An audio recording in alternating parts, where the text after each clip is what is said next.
this budget invests an extraordinary amount of funds, and the Murphy administration has, since coming into office, put more funding into the school funding formula than any other administration.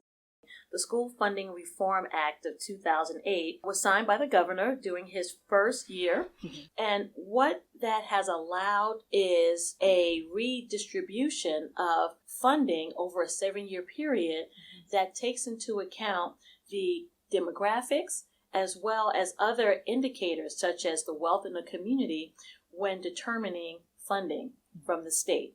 Because we now have a funding formula in place over time that allows every school district to right size itself. Mm-hmm.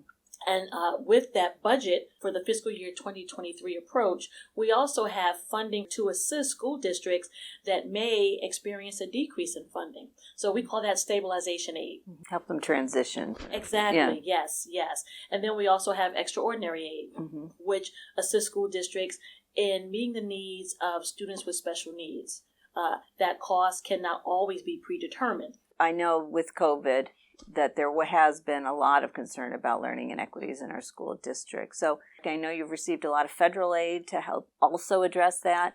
Absolutely. And I want to acknowledge the Murphy administration's early investment in helping to close the digital divide in New Jersey. Mm-hmm. So as of March 2021, we were able to confirm that every student in the state of New Jersey in our public school system had a district-issued device and access to the internet. And that was an achievement, knowing that we weren't able to prepare for this need with the quick pivot to remote instruction. But in addition, that $4.3 billion we received from the federal government have all allowed us to funnel funds to school districts that will advance their ability to respond to the pandemic. And then we allocated $30 million for mental health. And that is to help students and educators, because we know that everyone was affected by the pandemic. Over a third of the budget goes, of our expenditures in the budget, the total budget goes out for education-related funding. And one significant piece of that is universal pre-K and expanding the number of chairs available to students. Yes, so this is so timely as the governor has demonstrated his commitment to early childhood learning and pre-K expansion since he assumed office.